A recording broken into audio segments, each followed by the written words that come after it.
Well, the Greens have a new leader, but it won't surprise you to know it is still the same activist radical Greens, just with a new face. This dangerous brand just continues for another year.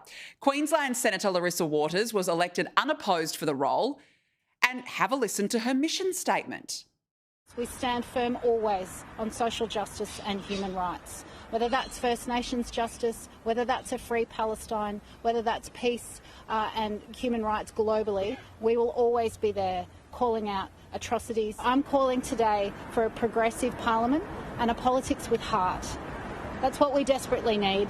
Let's meet people where they're at and let's actually work to deliver the services and the support that people need and that the planet needs. Now, we want to see action on the climate crisis. Well, it's terrific. It's really, really terrific, isn't it? It really tells you everything you need to know about this party. And if that's the sentiment, it's clear that they have learnt nothing from Adam Bandt losing his seat and the poor results for the party in the federal election and, of course, the recent elections in Queensland and the ACT. As I said, it's the same Greens with a different face. Pro-Palestine, anti-Israel, anti-Australia, dangerous to the prosperity of this country, fuelled by climate alarmism, and run by a bunch of socialists. Now, if you don't know much about the new leader, well, this sums it up.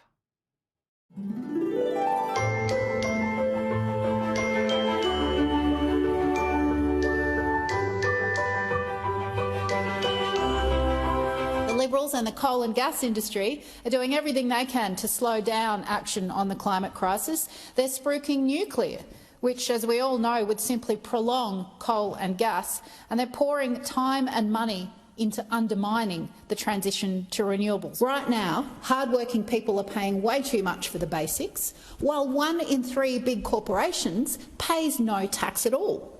The major parties are tinkering around the edges of the problems that people face. Yeah, good to know the future of the Greens is so secure.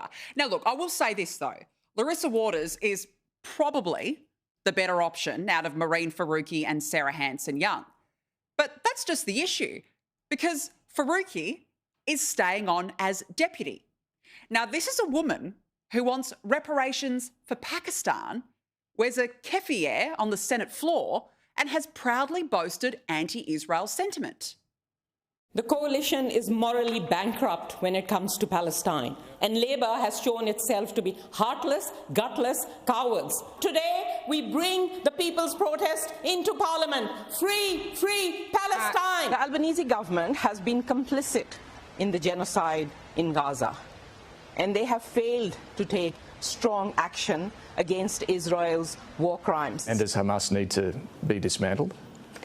Well, listen, the situation with Hamas is... Surely you're able to say whether you'd like to see them gone. I mean, it's not up to me to say who should be gone or not. Yeah, and look, based on her comments today, it is a true relief that she was not elected leader.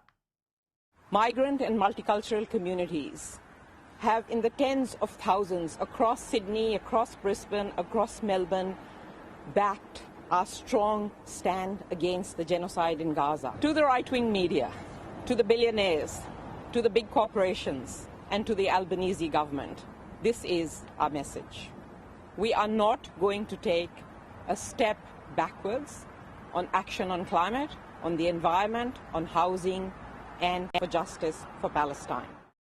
Again, it's terrific, isn't it? I mean, is she the member for Gaza?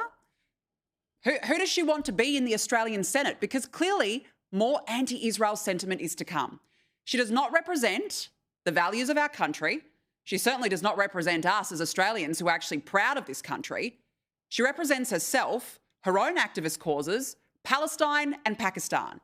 Yet apparently she wants to be taken seriously. Welcome to Positive Affirmations, Election Edition with me, Mehreen Faruqi. Now, let's relax. You are capable of achieving your goals.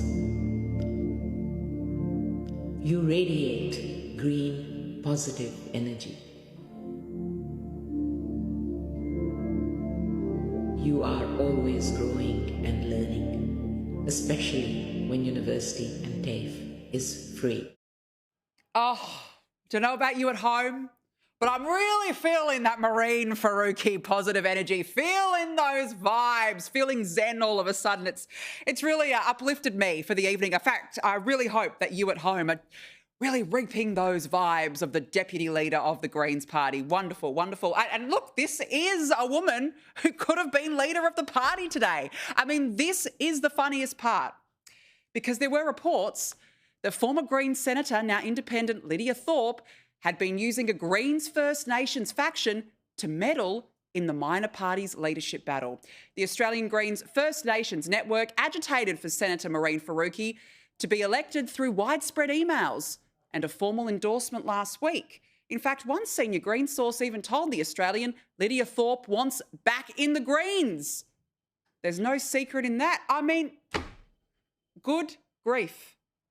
I mean, she's denied it today. Lidia Thorpe says she's not going back to the Greens, but can you imagine the craziness of Thorpe re-entering what is already clearly a very bizarre party?